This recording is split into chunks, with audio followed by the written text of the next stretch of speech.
नाथ जय जय जगन्नाथ जय जय जगन्नाथ। हरि ओम। सर्वारिष्टहरं सुखैकरमणं शान्त्यास्पदं भक्तिदं स्मृत्या ब्रह्मपदप्रदं सुरसदं प्रेमास्पदं शाश्वतं मेघश्याम शरीरमच्युतपदं पीताम्बरं सुन्दरं श्रीकृष्णं शरणं व्रजामि सततं कायेन वाचा धिया। भगवान श्री श्री जगन्नाथ आदि चतुर्धा मूर्तिंकर श्री चरणार बिंदरे अकिंचन पद्मनाभ अंतरात्मार गभीरतम प्रदेशरु अनंत अनंत कोटि प्रणाम ज्ञापन करुछि। जय जगन्नाथ टीवीर अगणित दर्शक बंधु आपण मानक प्रातः काल रे श्रद्धा सम्मान प्रणाम पूर्वक पवित्र पावन क्षेत्र सिंहद्वार अनंत कोटि ब्रह्मांडर श्रेष्ठ स्थान पुरुषोत्तम क्षेत्र को स्वागत करुछि। महाप्रभुंकर अरुण स्तंभ विशेष भाव में भक्त मान को किछि समय पाई रोकी दिया जाइछि सिंहद्वार सेतिपाई खाली खाली लगुची। आपण माने भाबुथिबे बोध हुए भक्त माने आसी नाहंती ता नुह भक्त माने अपेक्षा करचंती भगवानकर सही पवित्र पावन क्षेत्र रे भगवान को टिके दर्शन करबा पाई। भक्त मान को छड़ा जाई नाही आउ किछि समय परे भक्त मान को छड़ा जीवो कारण श्रीमंदिर भीतर नीतिकांति को देखी पर्याय क्रम भक्त मान को छड़ा जाउची एवं महाप्रभु को भक्त मान दर्शन करी कृतार्थ ही फेरुचंती। भगवान कर ए क्षेत्र निश्चित भाव रे सर्व प्राचीन क्षेत्र श्रेष्ठ धाम जहाँकि जय जगन्नाथ टीवी माध्यम रे आपण माने प्रभुंकर प्रातः काल रु श्री जगन्नाथंकर ए क्षेत्र दर्शन करने सहित पतित पावनकर दर्शन करुछंती। विशेष भाव रे श्रीमंदिर चतुर्पार्श्व मध्य आपण माने दर्शन करुछंती। भगवान हनुमान कर दर्शन दक्षिण द्वार रे एतत व्यतीत पश्चिम द्वार रे नाम मंडप भगवती उग्रतारा देवींकर मंदिर वायु कोण रे भगवान नृसिंह नारायण मंदिर एभली भाव में चतुर्द्वार मध्य आपण माने देखुचंती। श्रीमंदिर परिक्रमा मार्गर विविध दृश्य ताभी मध्य आपण मानकर दृष्टिगोचर होउची। ये दक्षिण द्वार पार्श्ववर्ती अंचलर दृश्य जो स्थान अनति दूर दृश्य होउची से दिन भक्त बंधु महांती जो स्थान रे आश्रय नहीं आसी रात्र रे कुटुंब आदि मुगान को धरी भोक कष्ट रे आसी महाप्रभुंकर ये क्षेत्र रे आश्रय नहीं से वृक्ष दृष्टिगोचर से वृक्ष मूल से दिन से आश्रय नहीं आज से स्थान से बंधु महांती स्मृति को बहन करी विशेष भाव में श्री जगन्नाथ महाप्रभु कालिया शांते भगवान श्री पुरुषोत्तम नारायण जहाँकर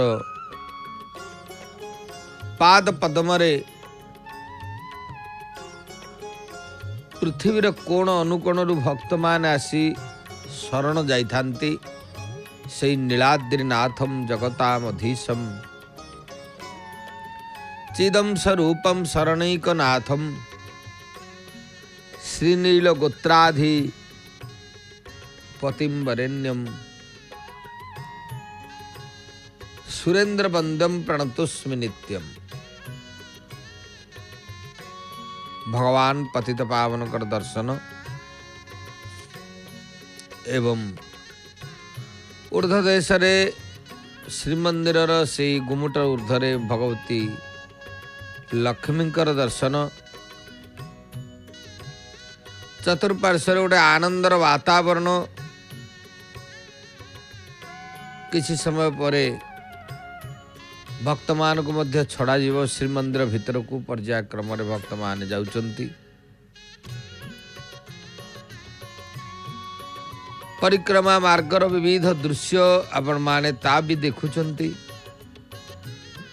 विभिन्न प्रकार सुंदर सुंदर वृक्ष रोपण करा जाइछि सौंदर्य वृद्धि उद्देश्य रे विभिन्न फूल गछ छोट छोट गछ ए चतुर्पार्श्वर सौंदर्य को वर्धित करने उद्देश्य रे रोपण होइछि तार दृश्य आसुछि। भगवान श्री हनुमान मंदिर जहाँकि दक्षिण द्वार हनुमान प्रभुंकर मध्य दर्शन होछि। दक्षिण द्वार रे प्रभुंकर पावन क्षेत्र से मंदिर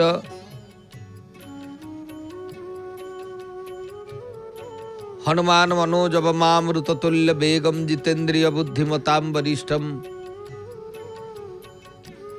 वातात्मजं वानरजूथ मुख्यम श्रीरामदूतम शरणं प्रपद्ये। श्रीमंदिर रे द्वारफिटा मंगल आलती सहित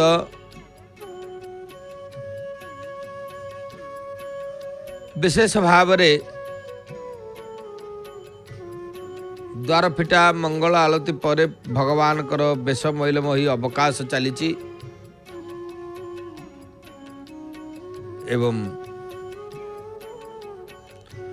आमे महाप्रभु श्री जगन्नाथंकर से अलौकिक कथामृत मध्य प्रत्येक दिन आलोचना करि थाए। पुराणर कथा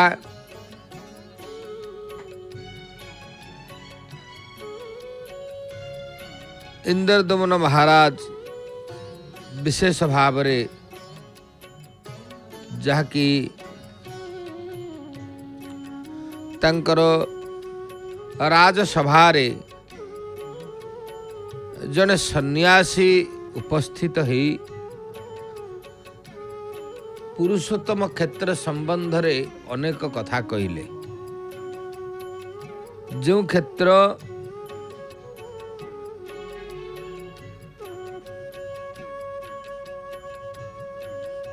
राजन्नेक तीर्थानि व्यचारिषमयं प्रभु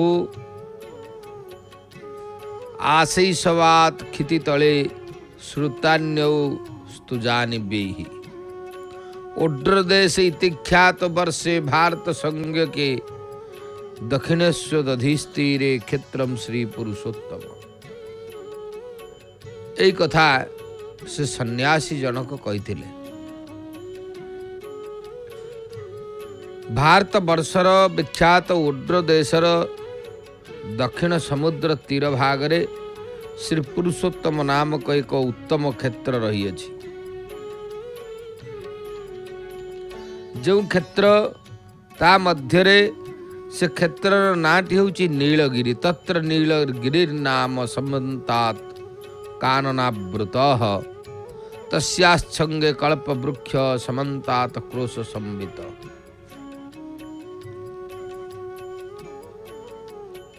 से स्थानटीर नाम होची नीलगिरी। चतुर्दिग नाना वृक्ष लता घंच अरण्य मध्य समावृत। तार मध्य देश रे एक क्रोश परिमित एक कल्पवृक्ष अछि। जस्य छाया समाक्रम्य ब्रह्म हत्या व्यपोहति तस्य पश्चादिशि ख्यातम कुंडम रोहिण संज्ञकम। जहाँकर छाया द्वारा ब्रह्म हत्या पाप नाश हुए एवं पवित्र रोहिणी कुंड बोली गोटे कुंड अछि। जो स्थान होची मुक्तिर स्थान तनु श्री वासुदेवस्य साक्षान मुक्ति प्रदायिनी। तत्र कुंडे तुज स्नात्वा दृष्ट्वा तो पुरुषोत्तमम्। एई कुंड जल रे परिपूर्ण एवं दर्शन मात्रे मुक्तिप्रद। कुंड पूर्व भागरे नीलकांतमणि निर्मित भगवान वासुदेवंकर मूर्ति रही अछि। साक्षात मुक्तिप्रद। तेणु एई कथा जेतेबेले सन्यासी जनक कहिले जत्र साक्षात जगन्नाथ शंख चक्र गदाधर जंतुनाम दर्शनान मुक्ति जो ददाति कृपानिधि। से कृपानिधि भगवान दर्शन मात्र के जीवमान को मुक्ति प्रदान करिथांती ए कथा कहिले। एवं प्रतिदिन विभिन्न अनेक देवता माने आसी तांकर सेवा करी मध्य प्रस्थान करुछंती। ई सब कथा जेतेबेले रे कहिले एवं नाना जाकि नाधिकारी पुण्य कृत्ये ज्ञानहीनोपि पार्थिव तृषार्तो रोहिणे कुंडे जलपातम समागत। अर्थात गोटे काकटिए तृषार्थ ही आसी सेठी पड़ी रोहिणी नामक गोटे कुंड ता भितर पतित होई चतुर्भुज नारायण रूप धारण करथिला। एक कथा मध्य कहिचंती। से सन्यासी जनक इंद्रदमन को तांको राजसभा रे एक कथा कहिले। एवं आउरी मध्य कहले हे महाराज ज्ञानहीन पक्षी पुण्य उपार्जनर अधिकारी नुहे तथापि तृषार्थ होई रोहिणी कुंड रे जलपान करिबा आशा नहीं काल प्रभाव रे प्राण त्याग पूर्वक श्री विष्णु को रूप प्राप्त होई अछि। मु मध्य पूर्व काल रे मूर्ख थिली वर्तमान सही प्रभु को प्रसाद रु अष्टादश विद्या रे पारंगम होई अछि। मोर बुद्धि निर्मल एवं समस्तंक ठारे विष्णु रूप दर्शन करे। अन्य रूप काहाकु देखे नाही। आपण विष्णु को भक्त एवं सर्वदा दृढ़व्रत। एई कारण रु आपण को उपदेश देवा निमित्त एठाकु आसी अछि। नो धनम च न भूमिं च त्वत संप्रार्थये धुनाम व्यलीक में तन्ना वृद्ध्वा तत्रस्थम श्रीधरम भज। धन भूमि निमंते मु एठाकु आसी नाही। से सन्यासी जनक कहउचंती जे आपणकर राजसभा तो ये राजसभा रे भाबुथिबे आपण मु कोनसी धन भूमि पई आसी ता नुओ। मोर ए कथा को सत्य मन करी पुरुषोत्तम क्षेत्रस्थ पुरुषोत्तम को भजन करंतु। ए कथा कही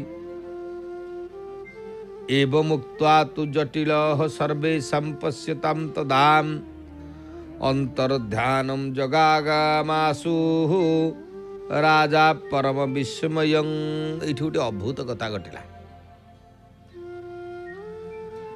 दर्शक बंधु एभली गोटे अद्भुत कथा घटला। एठारू वैष्णव श्रेष्ठ इंद्रदम्न महाराजंकर अंतरात्मा भितर गोटे प्रगाढ़ भक्ति केन्द्रीभूत है। कौन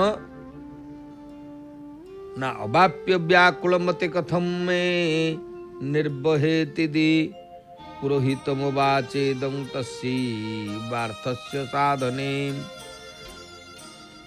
सन्यासी जनक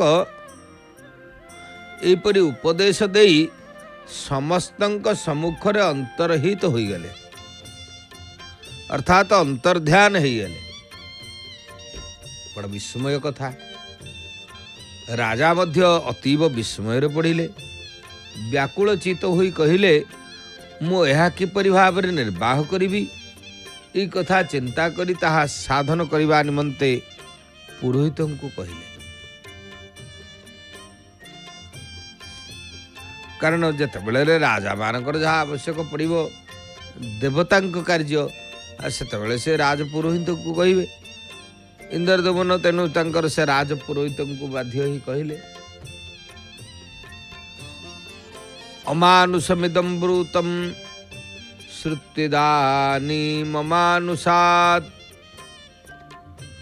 बुद्धिस्त्वरयते तत्र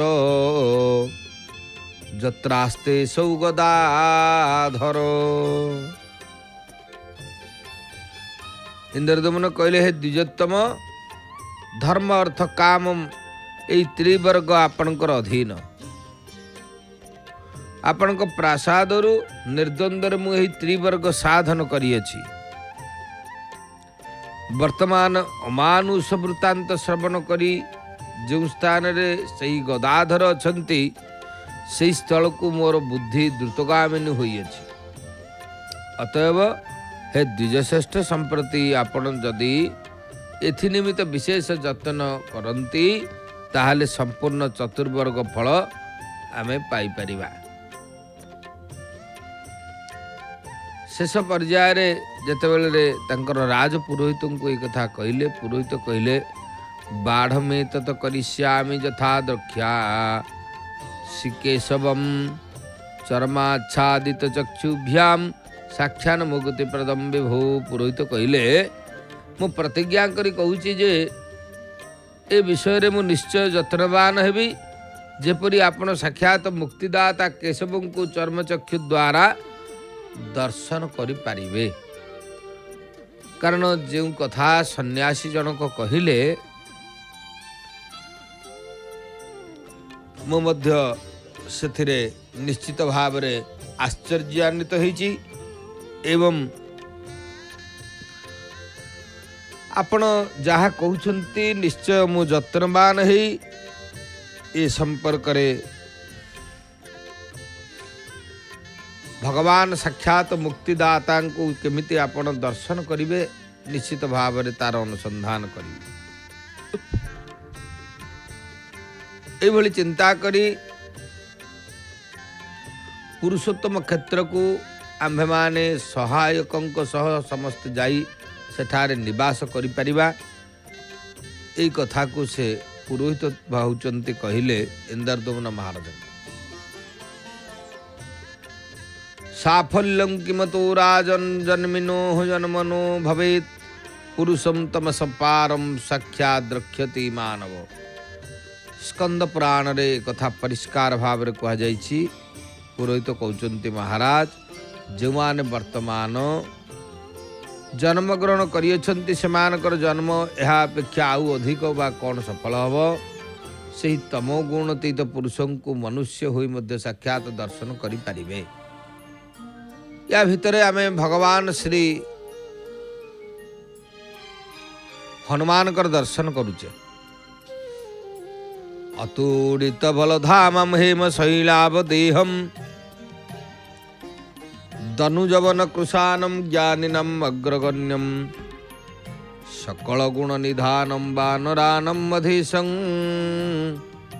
रघुपति वरदूतं वात जातं नमामि। से रामचंद्रंकर दूत दक्षिण द्वार हनुमान कर दर्शन आम करुले। एवं दक्षिण द्वार घोड़ा भी देखा गले। कांची कावेरी युद्धर से अपूर्व प्रकार चित्र आसुची। दक्षिण द्वार रे कांची कावेरी विजयर दुईटी रूप गोटे पटे भगवान कर से अपूर्व कला घोड़ा धला घोड़ा उपरे जगा बलिया दुई भाई बसिछंती। ये गोटे अभूत रूप आसुची। श्री जगन्नाथ महाप्रभु रंग रंग रंग राम दूतम रण गज दमितम रावण छेद दक्षम बम बम बम बाल दूतम नतगिरी चरणम कंपितम सूर्यबिंबम मम मम मम मंत्र सिद्धि कपिकुल तिलकम मर्दनम साकिनी नाम हुम हुम हुंकार बीजम हनित हनुमत हन्यते शत्रु सैन्यम। भगवान हनुमान सेठी विराजमान करिसेंती दक्षिण द्वार रे। विशेष भाव रे श्रीरामंकर दूत युद्ध रूपक हस्ती को जी दमन करि पारंती हनुमान। चारि द्वार रे महाप्रभुंकर एथिपाई हनुमान रहिसेंती। रावण को विनाश करिबार जहांकर सामर्थ्य थिला। जे शैशवरु दूत थिले जहांकर पादरे गिरिमाने नई जाउथिले। सूर्य को मध्य कंपित करुथिले। से विभिन्न मंत्र सिद्धि लाभ करथिले। जे मर्कट कुलर शिरोमणि थिले। जे साकिनी अर्थात दुर्गांकर अनुचरी मान को दमन करि पारुथिले। जे हुंकार ध्वनि रे शत्रु सैन्य को हत्या करुथिले। से हनुमान को आमे शरणापन्न हवा तो कथा। भगवान हनुमान को शरणापन्न हेले जगन्नाथ महाप्रभु दर्शन देइथांती। तेणु आमे आलोचना करुथिले इंद्रदमनकर राजसभा रे जो जटिल सन्यासींकर संदेश पाई पुरोहित को से तांकर कहिसंती। एवं से कथा चिंता करी तांकर पुरोहित कहले वर्तमान आपणकर देश भ्रमणकारी अनुचर मानक सहित मो कनिष्ठ भ्राता सान भाई विद्यापति सही पुरुषोत्तम क्षेत्र को गमन करिवे। पुरोहितंकर भ्राता सान भाई हेबे कनिष्ठ भ्रात।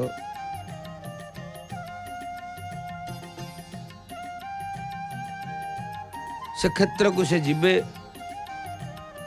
एवं से स्थान को जाई नीलकंदर श्री जगन्नाथ को दर्शन करी कटक नामक स्थान रे वासोपयोगी स्थान निर्णय पूर्वक यथाशीघ्र संवाद आनिले आंभमानकर इष्ट सिद्धि हब। ए कथा कहले कहले तत्र गत्वा जगन्नाथं दृष्ट्वा सहि गिरौ यथा कटकावास संस्थानं भूप्रदेशं प्रमीयच तूर्णं प्रवृत्तिमानेता श्रेयोस्माकं भविष्यति। तस्य तद्वचनं श्रुत्वा राजा पुनरुवाचः। वेद व्यास स्कंद पुराण रे परिष्कार भाव रे कहिसंती इंद्रदमनंकर पुरोहित से तांकर सान भाई विद्यापति को कहले से जीवे एवं आमर इष्ट सिद्धि हेब। पुरोहितंकर ये अमृतमय वचन श्रवण करी राजा कहले साधु वचन समाधाय व्यवसायो विचारितम अहम प्रथम तो प्येत श्रुतिव कृत निश्चयम। हे ब्राह्मण आपणकर प्रस्ताव अत्यंत उपादेय और उत्तम। मु श्रवण करबा मात्रे ही से क्षेत्र को जाई भगवान निकट बास करी बोली निश्चय करियछि। अतएव आपणकर कनिष्ठ भ्राता से पुरुषोत्तम क्षेत्र को जाई व्यवस्था करंतु। एई कथा राजा मध्य कहिले। महाराजा इंद्रदमन एक कथा कही बड़ आनंदपूर्ण हृदय रे अंतपुर को गमन कले। पुरोहित समागत व्यक्ति मान को राजांकर आदेश अनुसार यथायोग्य सम्मान प्रदर्शन करी निज निज आश्रम को जीवा पाई विदाय देले।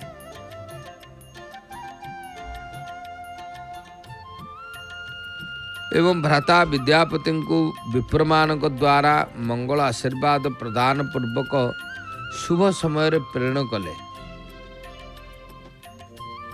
कारण राजाज्ञा पूजयित्वा प्राणी हुत समाश्रयं भ्रातरं सुमुहूर्ते च दैवज्ञ कृत निश्चयी। अर्थात गोटे मंगल मुहूर्त देखी विद्यापति को से कहले तद विश्वस्त लोकों द्वारा आनित एक पुष्पक रथरे आरोहण करी श्री विद्यापति मन मन भगवान जगन्नाथ को चिंता करने को लगिले। कारण इंद्रदमन पुरोहित जी कनिष्ठ भ्राता विद्यापति से जगन्नाथ को चिंता करने को लगिले। एवं अहो में सफलम जन्म सुकल्या सर्वरी च मे द्रक्ष्यामि जत भगवतो मुखपदम मघापहम। से समय रे रथारूढ़ विद्यापति भावना करुछन्ति हो मोर जन्म आज सफल होबाकु जाउची। मोर अज्ञान रात्रिर प्रभात समय बोधे उपस्थित जेहेतु मु करुणामय भगवान पापनाशन मुखार बिंद दर्शन करि। विद्यापति आनंद हेले कहले जाऊ मु भगवान मुखार बिंद दर्शन करी पाप नाश हब पाप नाशन हुए जहाँकर मुखार बिंद दर्शन कले।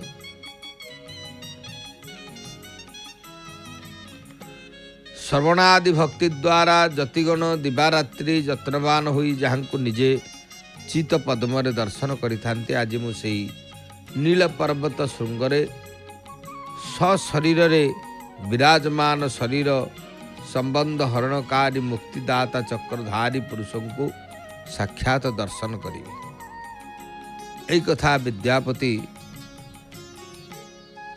भावुथांती कहले स्मृति श्रुति इतिहास पुराण वाक्य जद्रूपमस्ता पैतुं न शक्यम नछि निधे रूप मदृष्ट पूर्वं दृष्ट्वा तरिष्यामि भवाम्बुराशी।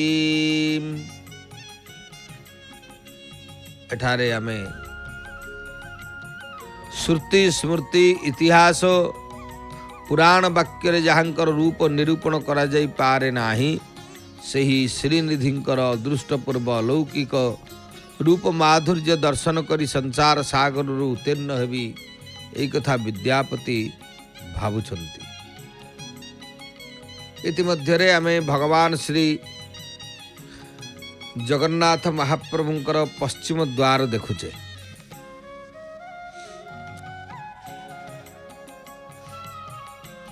अनेक भक्त माने ए पश्चिम द्वार दे श्रीमंदिर को मध्य प्रवेश करिथांती।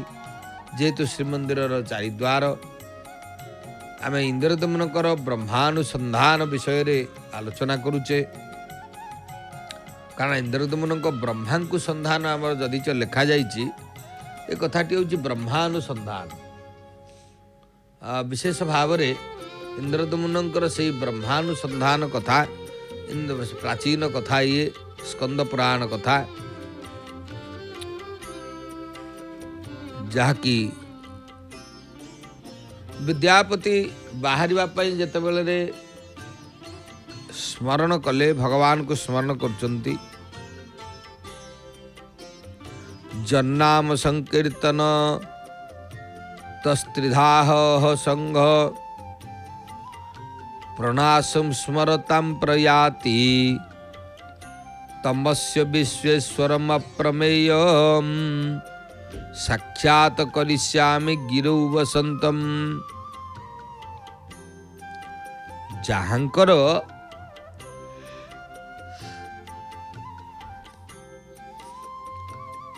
नाम कीर्तन एवं स्मरण रे त्रिविध पापराश विनाश प्राप्त हुए एवं आज से नीलाचल स्थित अप्रमेय विश्वेश्वर को साक्षात करी यही कथा विद्यापति भावुचंती। जतपाद पदमानु सहित पदे पदे दुखमुपार्जित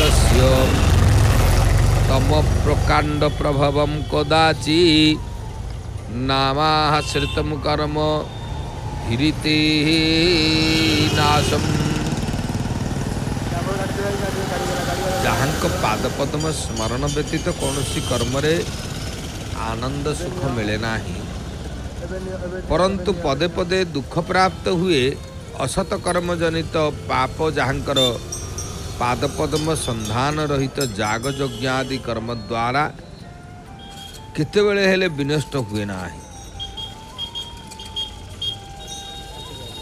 भगवान श्री जगन्नाथ महाप्रभुंकर आमे यही अपूर्व कथा आलोचना भितर आम कैमेरा टीम पहुंची बाटमंगला देवी पाखरे।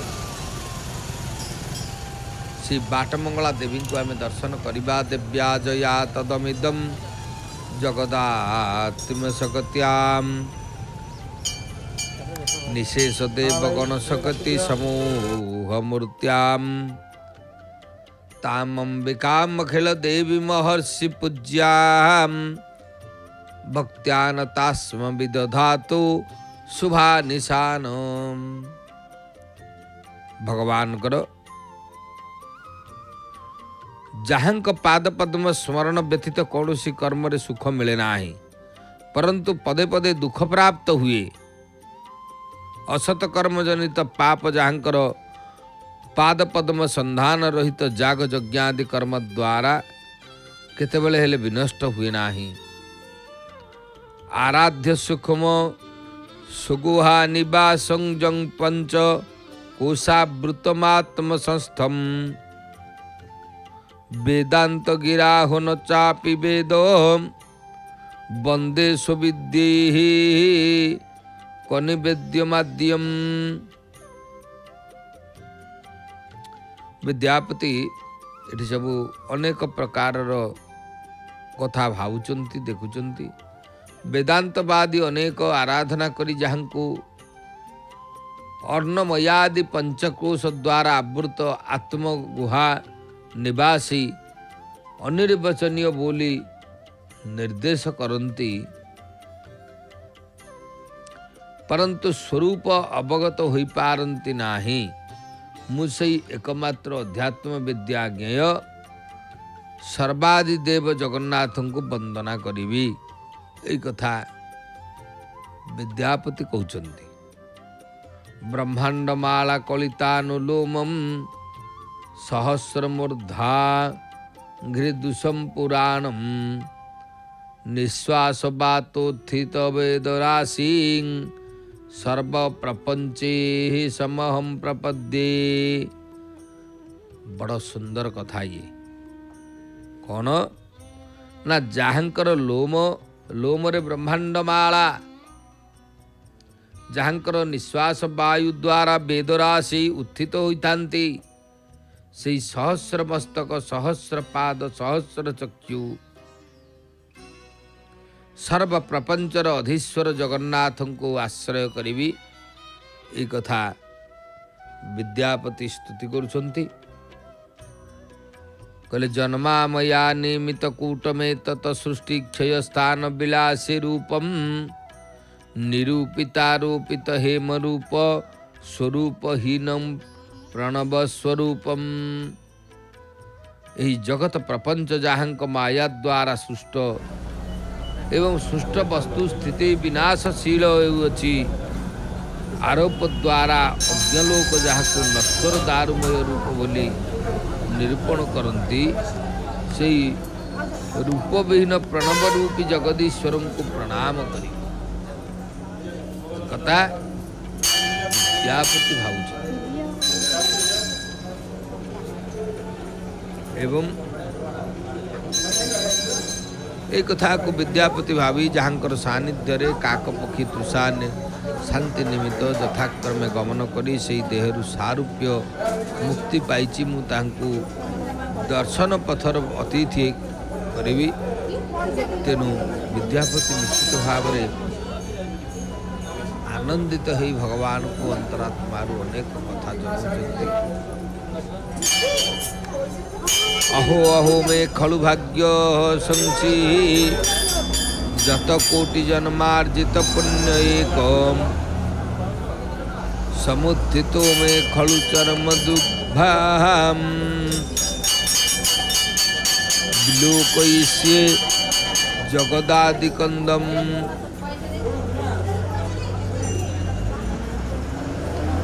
भगवान श्री श्री जगन्नाथ महाप्रभुंकर ए क्षेत्र को आसवा पूर्व विद्यापति भावुंट कहले अहो आज मोर कि सौभाग्य जानी ना पूर्व जन्म केते पुण्य थिला कोटि जन्मार्जित पुण्य राशि आज प्रकाशित होइछि कारण जगतर आदि कारण जगदीश्वर को आज चर्मचक्षु द्वारा दर्शन करी माँ भगवती बाट मंगलांकर दर्शन आम करुचे दर्शक बंधु से पाखरे विद्यापति भगवान ये क्षेत्र को आसवा तैयार हो सारे विभिन्न प्रकार शुभ संकेत मध्य पाउछंती। तेबे विद्यापति अनेक कथा भावुथांती विद्यापति आनंदित हृदय रे चिंता करू करू रथ बेगरे बहुपथ अतिक्रम मध्य हुई यह अनुभव कर पारे ना दिन मध्य व्यतिक्रांते लंघिते बहुवास कारण हे विप्रगण बहुदिन गत होगा परे अपराह्न समय रे भूमंडल रे पवित्र जनक एवं भुवन मंगल कारक ओड्रनाम देश को सम्मुखरे देखा पाइले कारण विद्यापति जिते आसिले तो ओड्र देश को देखिले यही प्रकार वनगिरी दुर्ग समस्त मार्गदर्शन करी करी सूर्यास्त समय को महानदी तटरे उपस्थित है कारण विद्यापति अनेक नद नदी सब पार हो विशेष भाव में महानदी तटरे आसी पहुंचे अबडुयर था विप्रकृत्वा चाह्निकमागता उपास्य पश्चिमां संध्यां दधौ स मधुसूदनम। विशेष भाव रे इंद्रदुम्न महाराज ये सब विद्यापति हाव भाव देखी सी बड़ आनंद हेले एवं रथ पृष्ठभाग रे स्थितिपूर्वक रात्रि यापन करी यथाशीघ्र महानदी पार हो प्रातकृत्य समापन कले श्री गोविंद को चिंता करी रथारोहण पूर्वक पुणी होचंदी प्रस्थान कले।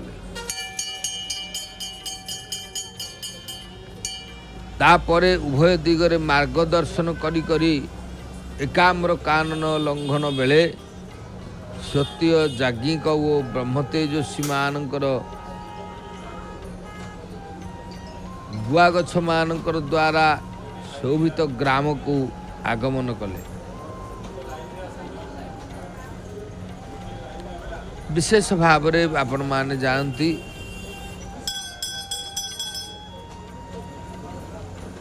वास्तव रे विद्यापति जिते बेले गोविंद को चिंता कर रथ आरोहण पूर्वक प्रस्थान कले शंख चक्र गदा पद्म धारिणी ददृशी नरान जन्मांतरितमात्मानं बोधे दिव्य रूपिणम। विशेष भाव रे सेतबेले सेठारे मनुष्य मानक शंख चक्रधारी रूप में देखा पाइले। कारण ए क्षेत्र ये हूँ महान। विद्यापति जितेबाला आसिले देखिले ये साधारण मनीष मान शंख चक्रधारी अर्थात दिव्य पुरुष कहबार तात्पर्य। पुराण ये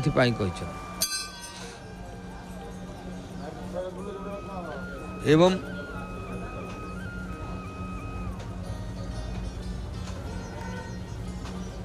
एतत् व्यतीत से निज शरीर को मध्य दिव्य रूप में दर्शन कर सते जेपरि निजर पूर्वजन्म होईगला यह मध्य भाविले। विद्यापति शीघ्र रथरु अवतरण करी सेमानकु साष्टांग प्रणाम कले। हर्षाश्रुप्लुत नयन हेबा फଳରେ से आउ किछि दर्शन पाइले नाही। केवल मनसा विष्णु पश्यन बाहे च भो विभो द्विजा एवं ब्रजन जदा विप्रो ध्यायन पश्यन स्तुवन हरिम। कहले हे द्विजगण सेतेबेले जे हृदय रे बहिर्भाग रे केवल श्री विष्णु की दर्शन से करथिले। ब्राह्मण एहिपरि भाव रे विष्णुंकर ध्यान केतेबेले साक्षात दर्शन केतेबेले स्तव करी कृत मार्ग अतिक्रम करने पर नीलाचल पर्वत को देखिले। जहाँकि दर्शक मानकर पाप विनाश करे। जहाँ उच्चता दृष्टि गगन चुंबी जार मध्यभाग कल्पवट शोभित चतुर्दिग रमणीय कानन श्रेणी विस्तृत यही पर्वत अति अभूत साक्षात मूर्तिमान विष्णु को वासस्थल। यही सबू विशेष भाव में क्रमे क्रमे पर्वतर सन्निकट उपत्यकार रथरु अवतरण कले। कारण विद्यापति आस्ते आस्ते आसी मार्गम तो न लेभे विप्रोसौ मुकुंदालोकन्नोच्छुक असुप्यत ततो भूमौ कुशान्नास्तिर्य बाग्जत। सही मुकुंद देवंकर दर्शन उत्सुक विप्र चारि दिग को अनुसंधान करी कौनसी निर्दिष्ट मार्ग प्राप्त हेले नाही। तदनंतर विद्यापति वाक्य संयम पूर्वक भूमि रे कुशसज्जा विस्तार कले। दर्शने तस्य देवस्य त्वमेव शरणं जजौ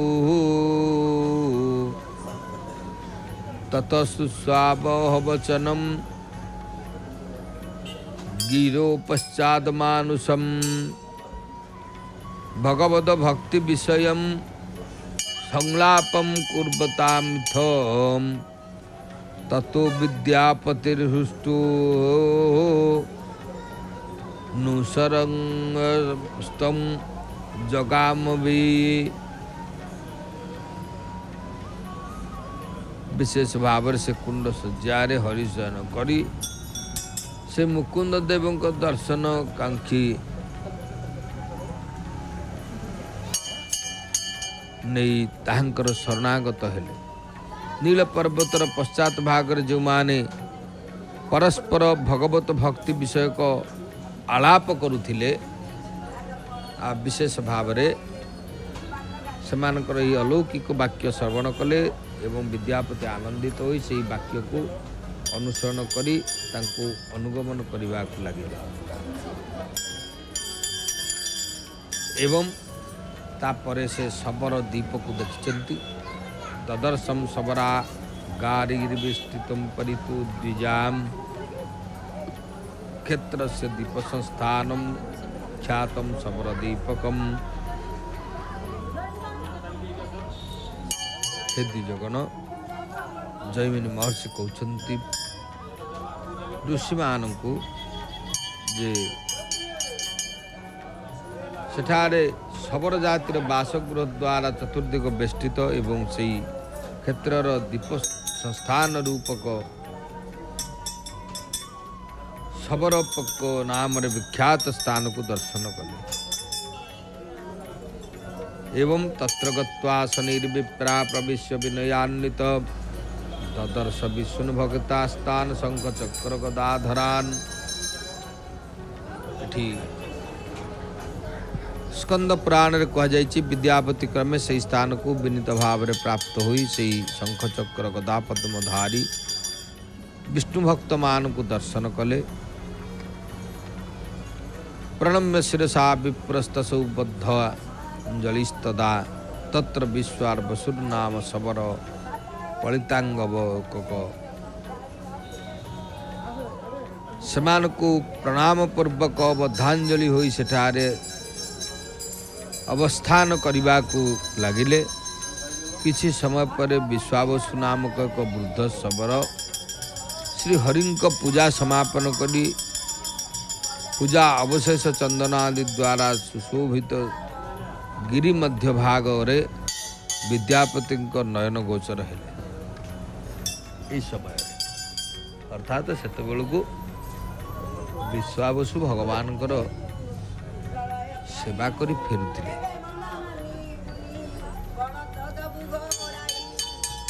किसी समय पर विश्वावसु नामक ये हरिकर पूजा करी शबर से फेरी एवं दृष्टिगोचर जितेबाला हेले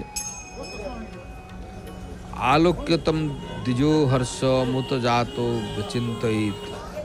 हे द्विजगण श्री विद्यापति तांकु दर्शन करी आनंद हृदय रे चिंता कले श्री हरिंक स्थान श्रांत और निर्माल्य भूषित वैष्णव श्रेष्ठ को आज प्राप्त हेली। यांक निकटरू परम दुर्लभ श्री विष्णुंकर वार्ता श्रवण करी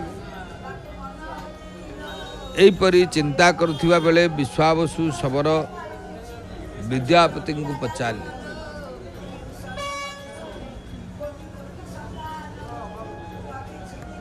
कुतः समागतो विप्र काननान्त सुद्रुस्तरम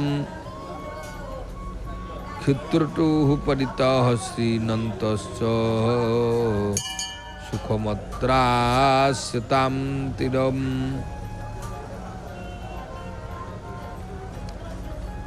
शबर कहले हे विप्र आपण केउठारु आसी एई दुर्गम कानरे प्रवेश करिसंती। आपण क्षुधा तृष्णारे कातर एवं श्रांत अतएव एई स्थान रे सुखपूर्वक अवस्थान करूँ। ये कथा कहते आम मंगलांकर मध्य दर्शन करुचे विशेष भाव रे बाट मंगला देवी भगवती बाट मंगला जहाँकर पाद पद्मरे लय करदेले निश्चित भाव में आमर मंगला हम कहू कल्याण करती से कह जाए बट बाट पंथा घाट मानके मंगला क्षेत्र को जगिन छंती देवी अनर्गला। बट बाट पंथा घाट मानके मंगला अनेक स्थान रे मंगलांकर पूजा से क्षेत्र रही से भगवतीर विविध प्रकार रूप तेरे जाओ विश्वावसु पाद्य आसन अर्घ्य विद्यापति को अर्पण करी प्रस्तुत द्रव्यर नाम उच्चारण पूर्वक विनय वाक्य निवेदन मध्य कले।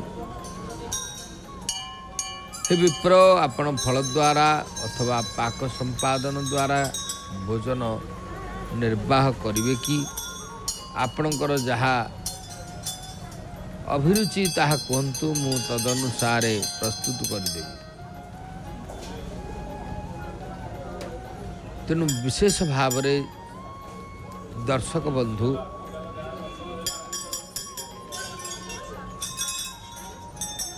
यही महान कथा महान स्थान को विद्यापति आसी जिते बेले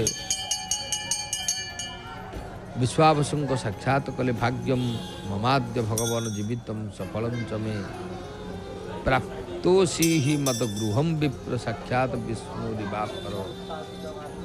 हे भगवान आज मोर परम सौभाग्य एवं जीवन धन्य है कारण भगवान विष्णुंकर अपर स्वरूप आपण को गृह प्राप्त होइछि। एभली कही सबरश्रेष्ठ एपरी कहते श्री विद्यापति उत्तर देले हे वैष्णव श्रेष्ठ मोर फलरे ओ पाकरे कौन प्रयोजन नाही। हे साधु जो कार्य निमंते मु आसी ताहा मते सफल करंतु। जदर्थमागतो दूरात साधु तत सफलम कुरु। इंद्रदुमनस्य नुपतेर अवंती पुरवासिनम। भगवान विष्णुंकर दर्शन हे अवंतीपुरवासी महाराज मुझी से इंद्रदुम्न को पुरोहित बोल कि कहे। पुरोहित संप्राप्त विष्णु दर्शन लालस राजाग्रे तीर्थिकानां चिहि समाजावसरे श्रुतम। विशेष भाव रे तीर्थक्षेत्र प्रसंगेन केनचित् प्रस्तुतम तदा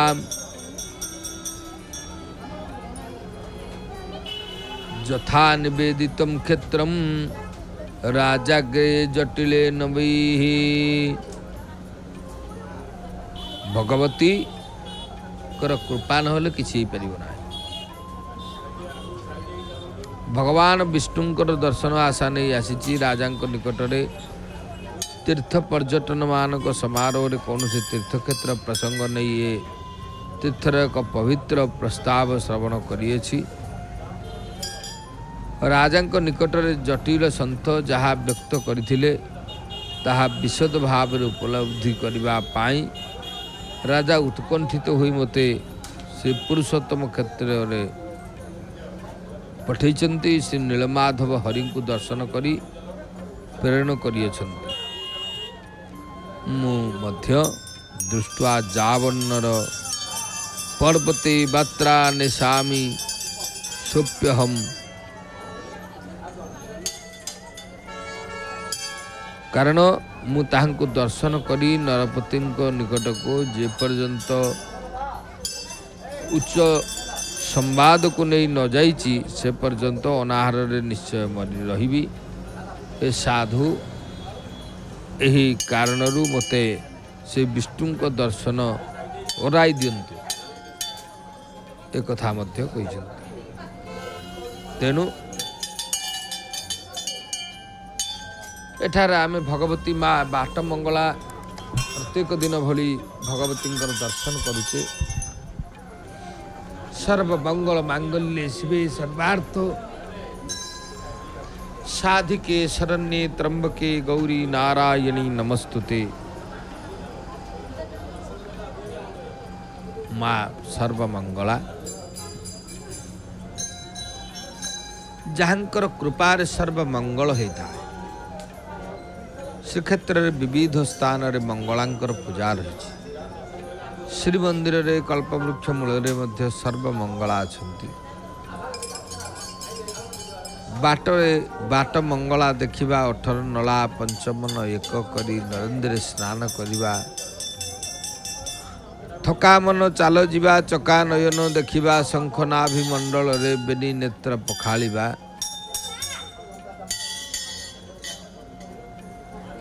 एभली अनेक कथा तथ्य तत्व विभिन्न प्रकार महाप्रभु को क्षेत्र में सुनिबा को मिले।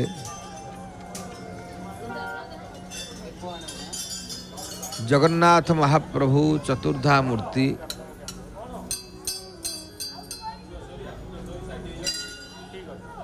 जहाँकर सामान्य टिके कृपा पड़ीले पंगुलंघयते गिरी जत कृपा तमहम वंदे परमानंद माधव। तांकर कृपा निश्चित भाव रे से कृपार सागर से जहा ऊपर टिकिए कृपा पकई देवे से निश्चित महाप्रभुंकर सानिध्य लाभ करी समस्त प्रकारर ऐश्वर्य प्राप्ति हो पारिबो। एथिपाई भगवान श्रीमन नारायण जगन्नाथ महाप्रभु ए क्षेत्र रे भगवान अनेक लीला करुछंती। केते बेले क्यों लीला कही थांती ता आमे कहि परिबा नाही। से दिन विद्यापति आसी प्रभु को दर्शन पाई मध्य अभिप्राय जणैछंती विश्वावसु को। विश्वावसु संतोष प्रकाश करी नीलमाधवंकर दर्शन मध्य करिछंती एवं महाप्रभु भगवान कर दर्शन करिबा परे शंखचक्र गदाधर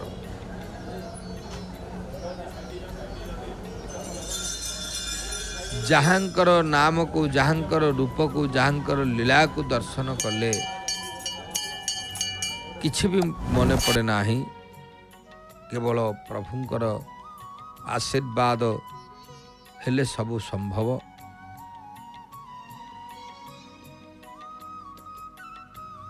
आज आमे मध्य आमर बाणी को निश्चित भाव में विराम दबा। एक कथा मृत रहिबो महाप्रभु श्री जगन्नाथ समस्तंकर कल्याण करंतु। आमे भगवान को चरणार बिंदर प्रार्थना करिबा एवं आमर आगंतुक कार्यसूची संपर्क रे आमे अवगत हवा सहित आमर सीधा प्रसारण जारी रहिबो।